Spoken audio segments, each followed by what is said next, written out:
आज हम बात करेंगे व्यक्ति दुखी क्यों रहता है।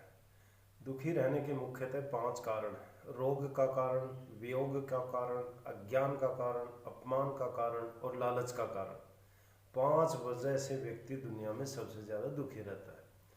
रोग, अगर शरीर में कोई रोग हो जाता तो व्यक्ति बहुत दुखी हो जाता है। वियोग, अगर कोई अपना बिछुड़ जाता तो बहुत दुखी हो जाता है। अज्ञानवश, पता नहीं हमें क्या खाना चाहिए, कितना सोना चाहिए, कब उठना चाहिए, इस प्रकार की बातों का अज्ञान होने से भी व्यक्ति दुखी रहता है। अब अपमान से भी दुखी हो जाता है व्यक्ति।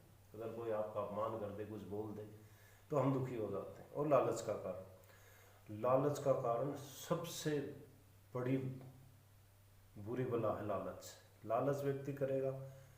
एक आहार का ही मैं उदाहरण देता हूँ। अगर हम कुछ मिठाई किसी ने ला करके दे दी तो बोला चलो 2 पीस यार और खा लेता हूँ, लालच है, खा लो खा लो। अब ये पता नहीं शरीर में कि कितना नुकसान कर रही है। चाय पी जाते हैं, चीनी खा जाते हैं, इस प्रकार।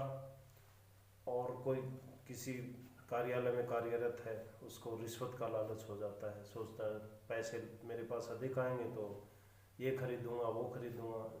जिंदगी में लालसाएं बढ़ती जाते हैं और घर में क्लेश का एक माहौल बन जाता है। व्यक्ति दुखी हो जाता है। एक ऋषि हुए महर्षि वाग्भट, उन्होंने एक ग्रंथ लिखा जिसका नाम था अष्टांग हृदयम। अष्टांग हृदयम में महर्षि वाग्भट ने वैसे तो जीवन को जीने के लिए और एक स्वस्थ शरीर पाने के लिए 7000 सूत्र बताए। लेकिन अगर हम जीवन में 4 प्रकार के नियमों का पालन करें, 4 सूत्रों का भी पालन करें, तो हम लगभग 148 प्रकार के रोगों से बच सकते हैं और एक स्वस्थ जीवन जी सकते हैं। जिस प्रकार महर्षि वाग्भट जी ने 135 वर्ष की आयु पाई थी। 135 वर्ष की आयु के बाद उनका देहावसान हुआ था। और उन्होंने जितने भी सूत्र लिखे वो अपने एक्सपीरियंस बेस्ड थे, उनके अपने अनुभव के आधार पर उन्होंने लिखे थे। जिनमें 4 नियम जो उन्होंने बताए थे वो पानी से संबंधित हैं। सबसे पहले, कभी भी हमें पानी ठंडा नहीं पीना चाहिए। हम बर्फ़ का पानी पी जाते हैं जिसमें हमारे शरीर का तापमान और बाहर जो हम अंदर पानी पीते हैं उसका तापमान में बहुत वेरिएशन होता है। और जब पानी ठंडा पेट में जाएगा तो एक युद्ध सा छिड़ जाता है पेट के अंदर, कि उस शरीर उस पानी को अपने बॉडी तापमान के अनुकूल करना चाहता है। तो उससे कई उथल पुथल शरीर में होते हैं और बहुत नुकसान होता है। कई प्रकार के टॉक्सिन्स पैदा हो जाते हैं और इंडाइजेशन की प्रॉब्लम हो जाती है, भोजन ठीक से पच नहीं पाता है। दूसरा कारण, खाने के 1 घंटे बाद तक पानी नहीं पीना चाहिए। क्योंकि जब भी हम भोजन करते हैं हमारे पेट के अंदर एक अग्नि जलती है जो भोजन को पचाने में मदद करती है, जिसे कहते हैं जठराग्नि। तो अगर हम तुरंत पानी पी जाएंगे या भोजन के 1 घंटे बाद तक पानी पीते हैं तो वो जठराग्नि बुझ जाती है, जिससे भोजन का पाचन नहीं होता और भोजन सड़ने लगता है।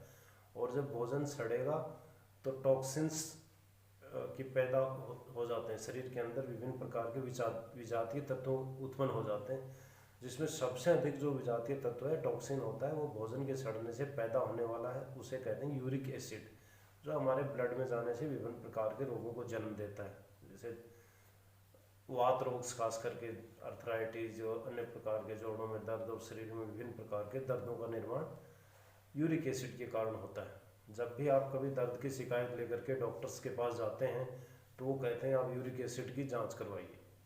तो यूरिक एसिड का निर्माण तभी होता है जब भोजन ठीक से पच नहीं पाता है। पहला नियम पानी का हमने बताया कि ठंडा पानी कभी मत पीजिए। दूसरा नियम, भोजन के 1 घंटे बाद तक पानी मत पीजिए और भोजन के 40 मिनट पहले भी पानी नहीं पीना चाहिए। अगर हमें भोजन करना तो जो पानी अगर पीना तो 40 मिनट पहले पी लेना चाहिए या भोजन के 1 घंटे बाद पानी पीना चाहिए। तो 2 नियम हो गए। तीसरा नियम है पानी को घूंट घूंट करके पीना चाहिए। अगर हम गट गट गट करके एक ही बार में पानी पी जाते हैं, उससे हमारे मुंह के अंदर जो सलाइवा होता है वो ठीक से पानी में मिल नहीं पाता और इंडाइजेशन की प्रॉब्लम होती है, अपच होती है। इसलिए पानी को अगर हम घूंट घूंट करके पीते हैं तो शरीर, जो मुंह के अंदर सलाइवा होता है वो पानी में मिल करके पेट में जाता है और पाचन ठीक से होता है। और चौथा नियम है सुबह उठ करके सबसे पहले हमें 1 या 2 गिलास गुनगुना पानी पीना चाहिए, जो पाचन में भी सहायक है और पेट भी ठीक प्रकार से साफ होता है, हमारे इंटेस्टाइन भी ठीक से साफ हो पाते हैं, जिससे किसी प्रकार के इंडाइजेशन की प्रॉब्लम नहीं होती। तो ये 4 सूत्र का अगर हम जीवन में पालन करते हैं तो हम वात, पित्त और कफ से उत्पन्न होने वाले लगभग 148 प्रकार के रोगों से छुटकारा पा सकते हैं। ये महर्षि वाग्भट जी ने अपने अष्टांग हृदय पुस्तक में लिखा और उन्होंने जो जीवन में महसूस किया उसी आधार पर लिखा। मैं आशा करता हूँ कि आपको यह बात पसंद आएगी और स्वास्थ्य से संबंधित अन्य प्रकार की विभिन्न प्रकार की बातें भी भविष्य में हम करते रहेंगे। सुप्रभात, प्रणाम, और आप इसी प्रकार अपने स्वास्थ्य का ख्याल रखिए। जय हिंद।